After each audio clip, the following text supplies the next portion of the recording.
Enlevant un peu les mythes, novellas, où on vous raconte que l'amour c'est des baisers et consorts. Non. Si nos mamans n'étaient pas matérialistes, on ne serait pas là. Mais tu verras que beaucoup d'hommes disent oh non, tu vas trouver facilement un homme qui part épouser au village, mais jamais une femme qui épouse un homme au village. Parce qu'une femme calcule. C'est pour ça que d'ailleurs tu trouveras dans la Bible Salomon a 1000 femmes. Alors tous les autres hommes, ils servent à quoi? Ils servent pratiquement. Oh là là. Tu as 20 ans, mais déjà tu commences à dire je t'aime. Non. Tu es en train de passer ton temps. C'est juste des illusions. Mais alors, coach, c'est à quand il faut s'engager? Parce que quand moi j'estime qu'une femme qui a 20 ans, c'est déjà une femme. Une fille qui a 20 ans, c'est déjà une femme. Tu sais qu'il y a des recherches neuroscientifiques qui ont été menées que les gens qui ont des bonnes relations de couple gagnent plus d'argent. La place de la femme, c'est à la cuisine. Par exemple, lorsque tu prends la Bible. Dans cette rubrique motivation du jour, aujourd'hui, je reçois pour vous le coach Étienne Munganga qui va nous parler de l'amour. Bonjour, coach. Bonjour, Génie. Alors, bienvenue sur notre plateau. Merci beaucoup. Vous êtes à l'aise? Très à l'aise. C'est le coach Étienne Munganga qui va nous parler de l'amour. Je vous laisse le micro. Tout d'abord, tu vas vite te rendre compte aujourd'hui, l'un des sujets d'actualité, c'est l'amour. Beaucoup de jeunes gens se posent des questions dessus. Il y a beaucoup de cœurs brisés. Parce que beaucoup ne savent pas quand il faut s'engager dans une relation. Parce que lorsqu'on quitte la maison, souvent les parents ne nous disent rien. Ils ont honte parce que l'amour c'est un tabou, mais il faut qu'on en parle. Alors j'aimerais un peu plus parler quand est-ce qu'on peut s'engager dans une relation. Enlevant un peu les mythes, novellas, où on vous raconte que l'amour c'est des baisers et consorts. Non. C'est faux, archi faux. L'amour suppose d'ailleurs des parties. Il y a un côté sentimental, mais j'aimerais plus aborder l'autre côté qui est le côté des responsabilités. L'amour suppose des responsabilités. Jenny, je vais te faire un peu voyager. Tu vois, si nos mamans n'étaient pas matérialistes, on ne serait pas là.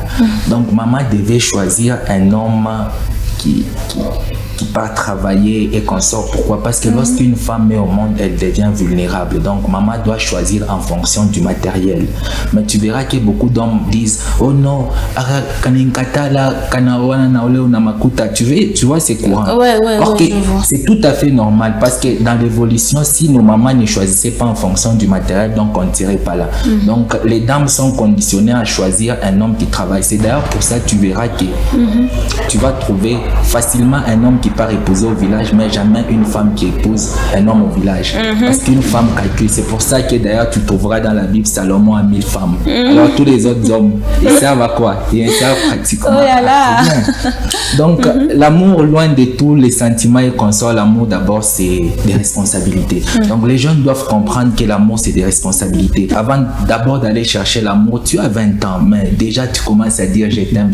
Non, tu es en train de passer ton temps. C'est juste des illusions. Donc cherche par exemple à gagner de l'argent, à te former. Tu seras moins déçu.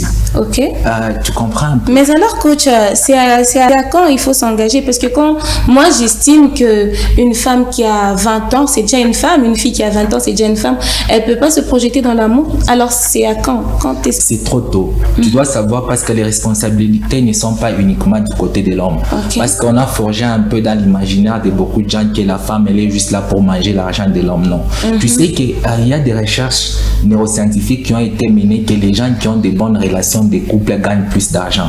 Donc quand on observe leur lobe préfrontal dans les cerveaux, on voit que cette zone, on y a tendance à voir l'oxygène et les glucoses y affluer. Donc ça signifie ceci.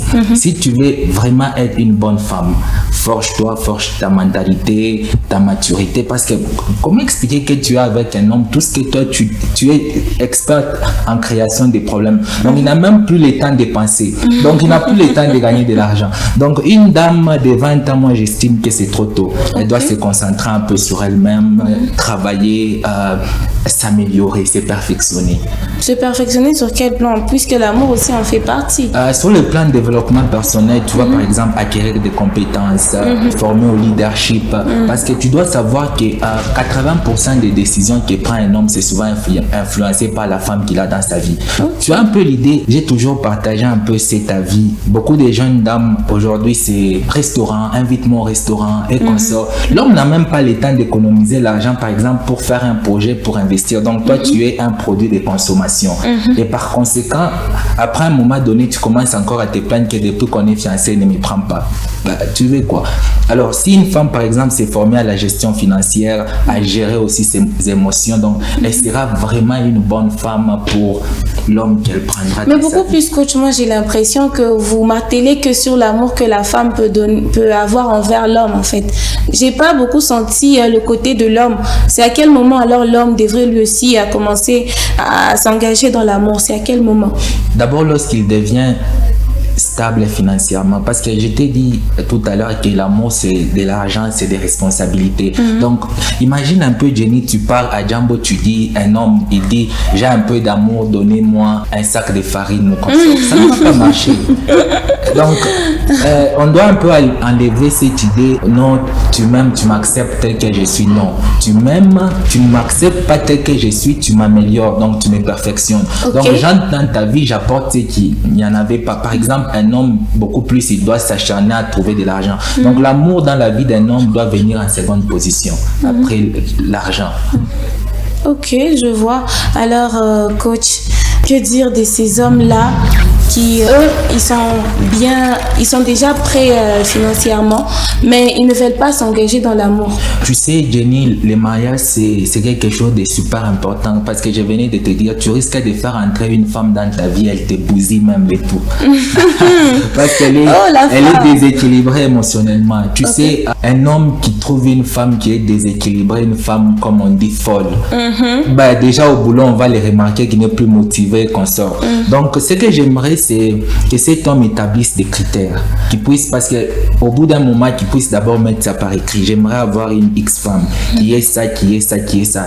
Et sur base de ça, c'est alors qu'il peut se lancer dans la quête. Parce que tu sais, Jenny, il est établi que les émotions, si ça part trop loin, c'est 7 ans. Donc après 7 ans de travail, tu te dis, mais c'est cette femme ici que j'aimais. Donc c'est lui qui choisit rien que sur base de ses émotions. Il s'est rendu un très mauvais service. Ah, d'accord. Donc il faut avoir des critères assez définis de ce que l'on attend de sa compagne ou de la femme qu'on voudrait épouser. Exactement, oui. Par exemple, il ne faut jamais épouser une femme moisive, il faut épouser une femme qui travaille. Tu sais, moi je ne partage pas l'idée que la place de la femme c'est à la cuisine. Par exemple, lorsque tu prends la Bible, Rachel c'était une bergère. Où est-ce qu'elle s'était rencontrée avec Jacob? C'était au puits, elle partait nourrir les brebis. Tu prends Rebecca, c'était une bergère. Dans la Bible, les femmes étaient des bergères. Et je peux t'assurer que les hommes dans la Bible c'était des cuisiniers. Les hommes sont des cuisiniers. Je vais te démontrer. Tu prends Isaac lorsqu'il était sur le point de mourir, qui avait fait pour lui un très bon repas. Il a demandé d'abord à son fils Ésaü, fais-moi un très bon repas. Si j'ai jamais préparé, comment je vais faire un meilleur plat? Non, il n'y a pas moyen. Et lorsque tu prends même Jésus c'était un bon cuisinier. Lorsqu'il était ressuscité, on vous dira qu'après qu'il ait dit à ses disciples que jetez les filets de l'autre côté, tu verras qu'après on dit Jésus était en train de cuisiner un poisson. Donc les vrais hommes cuisinent. Alors les vrais hommes cuisinent. Motivation du jour, c'est dans la rubrique motivation du jour. J'ai reçu pour vous le coach Étienne Munganga. Alors tenons-nous de l'amour, coach. L'amour, c'est d'abord des responsabilités. Ne vous précipitez pas, soyez libre financièrement, forgez-vous, parce que c'est quelque chose qui va durer toute votre vie. D'accord. Merci, coach.